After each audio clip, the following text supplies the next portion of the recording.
Standing up in McKinney, this is According to Callus, episode 577, February the 6th, the year of our Lord 2024.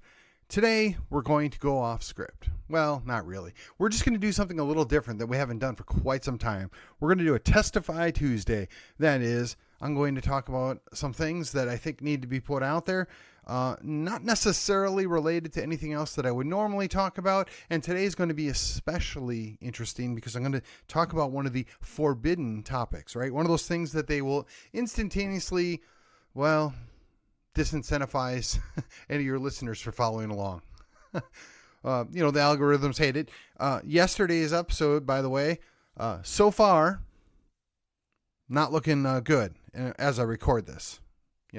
I will own part of that in that I had a very late share set up on that. And, hey, if the social media doesn't like you, maybe you're doing something right. In any case, before I get on to the program, let me remind you, since I failed to do that on yesterday's episode, the best way we can continue to make a difference, the best way we continue to grow the program and be heard is for you, that's you and my listening audience, to like, share, and subscribe to the podcast. Sharing makes a big difference. Liking makes a big difference. Following on either the podcatcher of your choice and on the social media makes a big difference. That's not asking for very much. I'm not asking for any money. I'm not trying to put you out. I'm asking for your assistance to help me get the promotion out, to help me to get this built out. Prior to the beginning of the year, I was averaging well over 800 downloads. That's gone down a little bit. January's been very, very tough.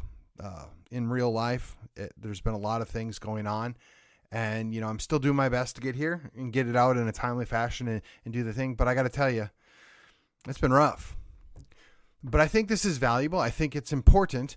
And I would like you to do me a solid and do that. And if you're feeling particularly motivated, rating and reviewing either an episode or the show in general is immensely helpful. The algorithm is not our friend. And look, as a liberty advocate, I know and I'm okay with the fact that the deck's stacked against me. I understand that the government has zero interest in people, getting a culture of independence, put in their head that they should consider Texas first, considering pushing back or demanding liberty be respected. Yeah, they don't have any interest in that. And honestly, big tech and most of the big corporations don't want that either. But that's okay. I'm here. I'm going to do what I do as much as I can, as often as I can. Hopefully, you out there, you get to hear me and you get motivated. You get excited. You stay on task. You don't get beaten down. You don't get worn out. You don't give up. Because honestly, I think at this point, that's what they want. And when I say they, I just mean anybody that's not us. I don't necessarily believe in a giant grand conspiracy other than the great deceiver is manipulating events all around us, whether they are knowing or unknowing of what's going on. Yes, that is the ultimate conspiracy. But as far as the other details, I just don't have time to deal with that. If that's your thing and you appreciate that or you want to know more, I highly recommend you check out the John Birch Society. That is their bailiwick, and they do a great job at it. And I will freely admit, you can get lost in the rabbit hole or multiple rabbit holes there if you want to. I opt out. And, my friends over on the libertarian side of things, again, wholeheartedly agree, we can't get things done.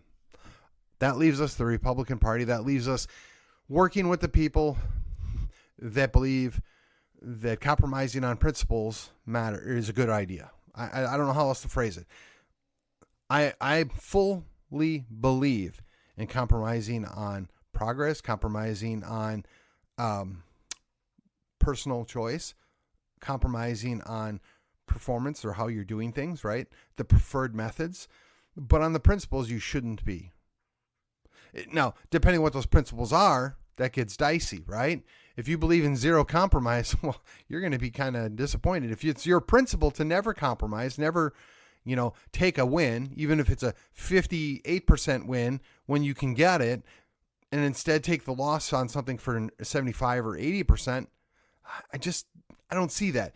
The problem is we've given up so much ground, and we've done such a bad job of protecting liberty, protecting the Constitution, protecting the things that really truly matter, life, liberty, the pursuit of happiness, that kind of stuff, that there are a lot of people that are noticeably and rightly upset about that. And that's just the world we live in. So I'm wholeheartedly on board with the idea we should take every win we can and keep moving forward. Nibble around the edges, push back where we can, take the things that they're not holding, utilize a strategy of going to where the enemy's not and taking and holding that ground and using that as a platform to fight back. These are all different things that we can and should be looking at. We're just not doing a good job of it. And just as an aside, if you listen to yesterday's episode, I referenced something that took place last night that I was involved in. And I want to say it this way. I believe everybody in that room is on the same team.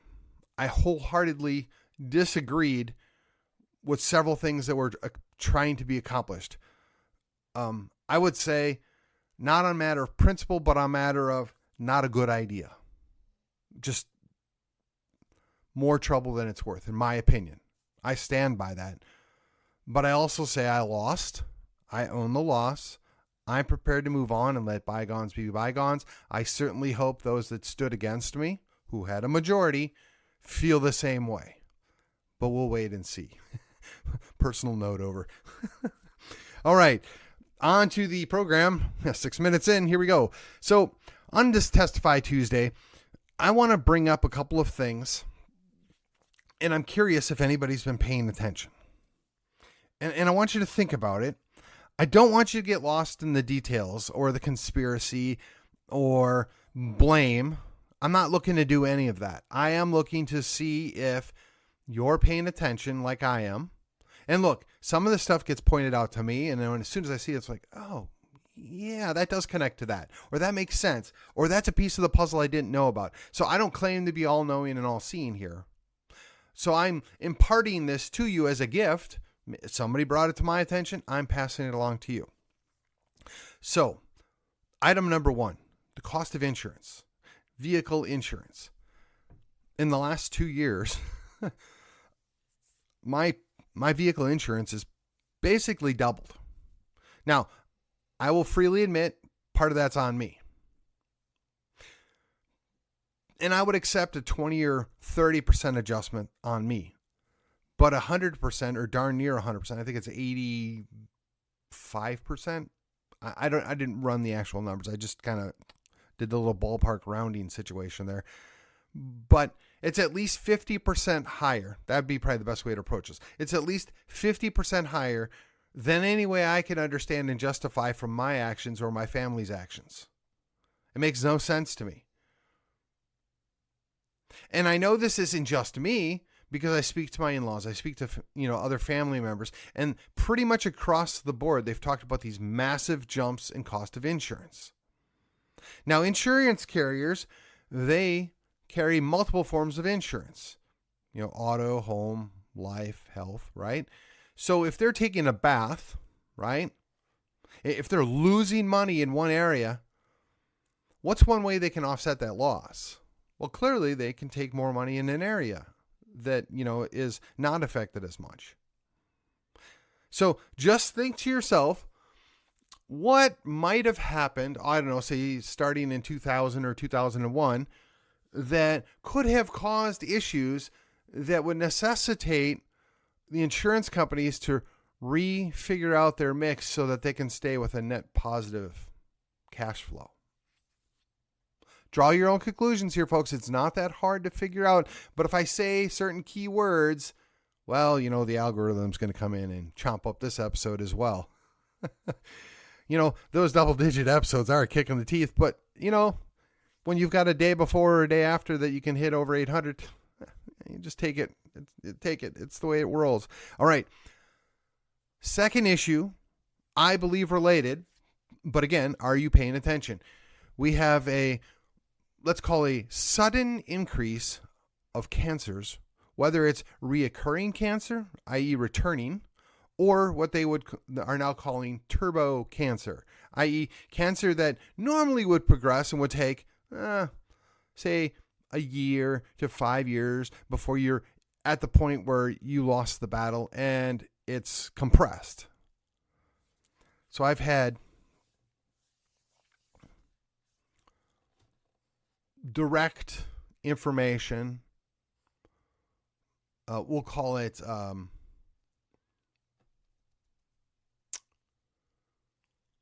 I can't think of the right term. I apologize, ladies and gentlemen. We'll just say that the information I directly observed or saw or was and somehow pulled into the loop, but I don't know all the details, and it's not a technical diagnosis or whatever else, but it is what I would call a strange occurrence with something that I have direct knowledge of the people involved in this, okay?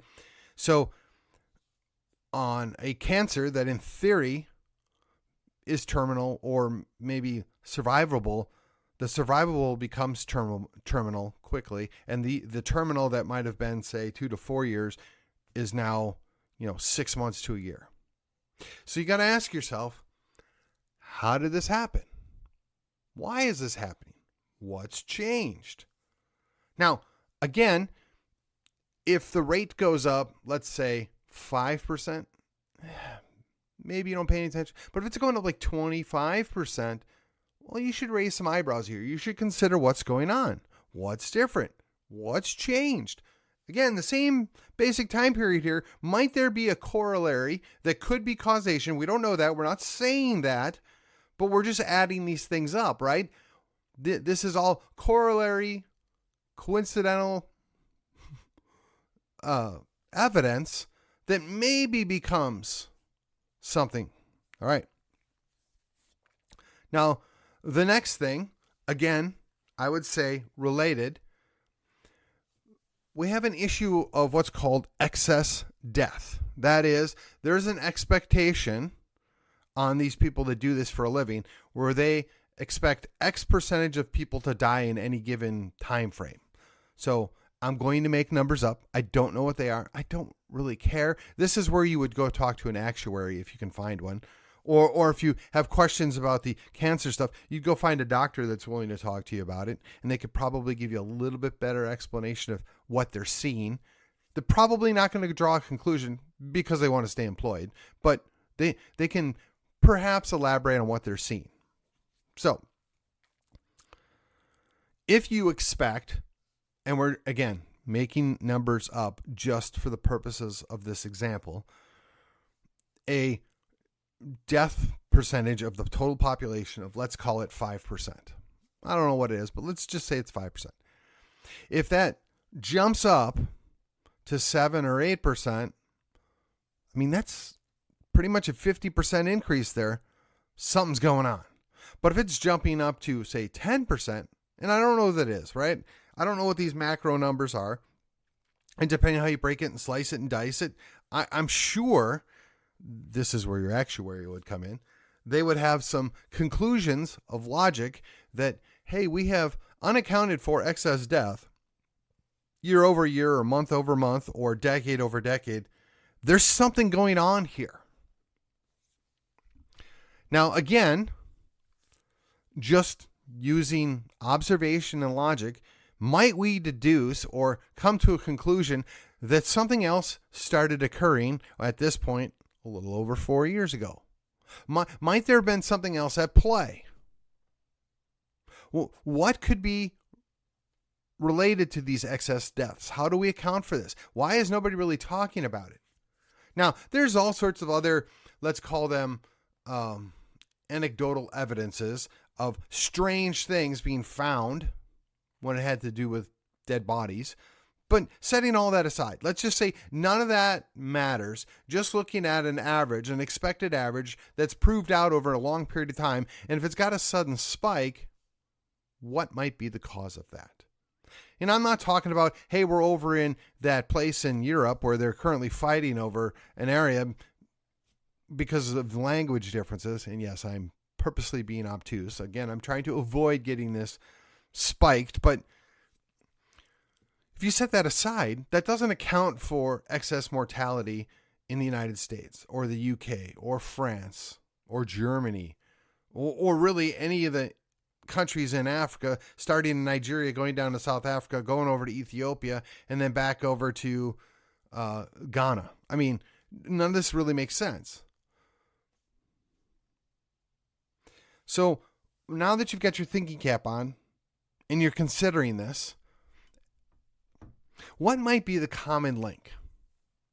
What might have started happening at this point about 4 years ago? What might we conclude?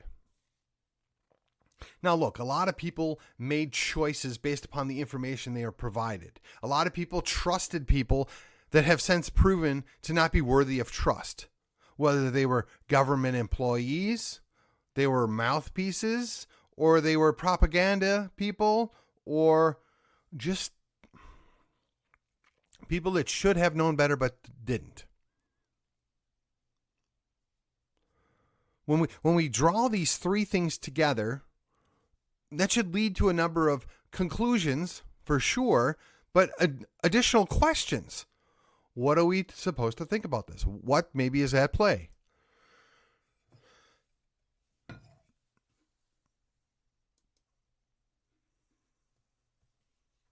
I apologize for that pause.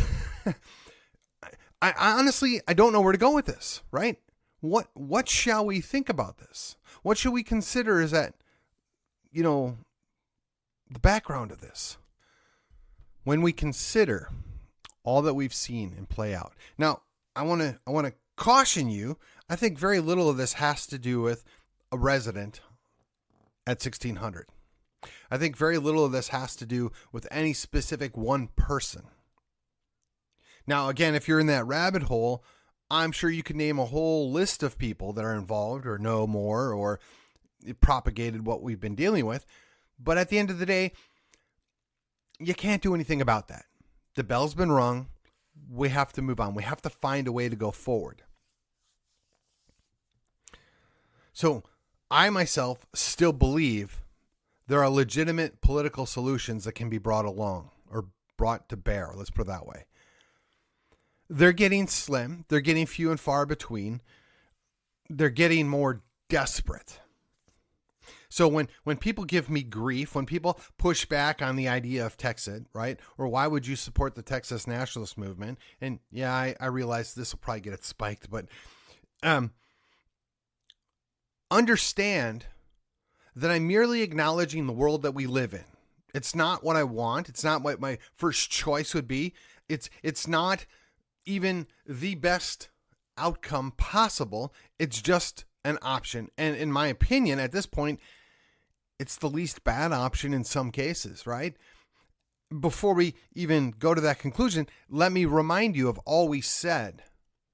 I've always said this. I want the de facto option first and foremost. I think the de facto option is far more powerful, far more appropriate, and quite frankly, gives us the best of both worlds. Now, I'm perfectly fine with the de jure option, or the ultimate goal being de jure, but I also know that we're not ready yet. We don't have a culture of independence. In fact, we're importing people that know dependence. Now, which is interesting because a lot of those same folks that get pointed or painted with the brush of being welfare queens or however you want to phrase it, not my term, but just go with me here. They get painted in that corner. I haven't found that to actually be true. They are playing the game. They are working the system. And that's because they've been shown how and they've been encouraged to do so. Now, hopefully we'll get past that. Hopefully we'll understand, or they will understand, that at the end, this is just another method of asserting control over people. But we can't do that with the current way things are going. And as we deal with the excessive costs that we have to bear in the insurance, the excessive, let's call them medical issues related to or perhaps caused by the cancer that seems to come out of nowhere, and then deal with the idea that we do have excess death and we have a population that in many ways is shrinking, only to be supplanted by another population that doesn't know and respect the liberty, the Constitution, the Western culture as we understand it. There's a lot going on there. But I refuse to hate people that are merely looking to better their own situation, that are merely taking advantage of a bad system that we allow to be set up. I refuse to blame them for doing that. I want to bring them in the fold. I want to encourage them, and I want to show them, hey, these are all the things that they've done to us, that they're going to do to you. Perhaps you ought to consider, what team do you want to be on? Perhaps you ought to consider what's a better option here. Perhaps it may even be more, let's say, opportunistic for you to get training, education, money, and go back and fight for these very same things in your homeland.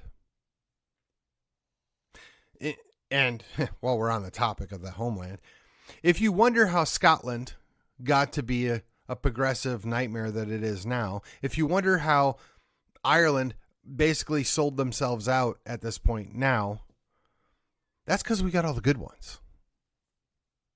I mean, that's a historical, thing. And perhaps saying it's the good ones is not the best way to phrase it, but kind of go with me here. We got the pro-freedom, the adventurous, the people that had a much stronger work ethic. They came here. Not all of them, but even if it's just a high percentage of them, even if we got a favorable outcome by the amount of positive people we got out of Scotland and Ireland, clearly they work the opposite way in their home countries. And that's got to be devastating, what they're doing to those countries. And if you have an affinity for those countries, much like the new arrivals have an affinity for where they came from, you might want to consider, what can we do to fix that? How do we deal with that? Just saying. Western culture is failing because Western culture no longer has a will to live, in my opinion. Now, whether we want to blame that on the things that we've previously discussed, those three corollary ideas of negativity that directly correlate to let's call it a specific point in time in our history, approximately 4 years ago, I don't know. But I'm here to bring it to you. I'm here to testify that this is stuff I'm seeing going on. This is stuff that I've had brought to my attention. This is stuff that causes me to pause and be concerned. And how do I want to deal with this? And what's the best way to overcome this? And I really don't have a lot of good answers. It's frustrating. I'm the first guy to play cheerleader. I'm the first guy that says, just get off your butt and get involved. I'm the first guy that says, we can still do something about this. But honestly, you can't make somebody undead. You can't make somebody unsick. You cannot revive somebody that's given up. Now, the good news is there's going to be a remnant. There is a remnant. How big, how elaborate, how active, I don't know just yet. I haven't given up hope on Texas. In fact, that's all I'm holding to at this point. This is enough of us in Texas, whether they were naturally born here or got here as soon as they could, like I did, that care about liberty, that care about doing the right thing, that care about Western culture, they care about preserving things of value, right? We can coalesce in Texas and we can make a difference. We can overcome the excess expense that's bleeding people dry, whether it's insurance or food costs. We can overcome the unfortunate diseases and losses of life to an extent by recreating more lives, right? Procreating. We can do these things, and it maybe will take a generation to recover. Maybe it's going to take 2 generations. All is not lost. But if you keep focusing on the end is now, the end is here, you're never ever going to recover. You're never ever going to be able to do better. So as I finish this up, as I wrap this up, I've testified, I've talked about these things that I'm seeing that are negative. They're bad news. I've kind of given you hints at what I think might be related. I'm not making any accusation per se. I'm not blaming any one person per se. Like that? Yeah. But I am saying we have to accept the world we live in. We have to adapt to what's going on. But there is a way forward. It requires that we do something, that we get involved, that we stand for important things. We stand for the things we believe in. We stand for the things that are worth fighting for. We protect our young. We protect our families. We protect our culture. We protect our churches. We have to do this. We cannot be dependent on some figurehead. We cannot be dependent on government. We cannot be dependent upon some mythical leader that's waiting out there in the wings to come and rescue us. We have to lead on our own. We have to work together. We have to be willing to put aside preferences. We have to be willing to put aside stylistic differences. We need to focus on the things that we wholeheartedly agree on and get those wins and get those movements moving. Sorry about that. And get people active and interested and understand that we can still do something. And I got to be honest, that's a challenge. I myself struggle with this from time to time. It was a rough weekend in many ways. The whole month of January was rough. At the end of the day, I know Christ is still King. He still sits on his throne, and Jesus is my Lord and Savior. So whatever I do, whatever happens, whether I die or not, I go home with him. Whether I'm successful or not, I will look forward to hearing, "Well done, good and faithful servant." If I should fail, if I should fall, I will get back up and try again. I will get back up and pick up either the cross or the sword, whichever it may be in that given day, and go on in. I will continue to tarry until I'm called home. I don't expect to go anywhere soon, and even when I do, I hope that these podcast episodes will serve, if not a rallying cry, just some reassurance that you can still do something, that you can make a difference, that all is not lost. And even when all is lost here on earth, there is something there beyond for you, if you know Jesus. And with that, this has been According to Callus, and I will see you on the other side.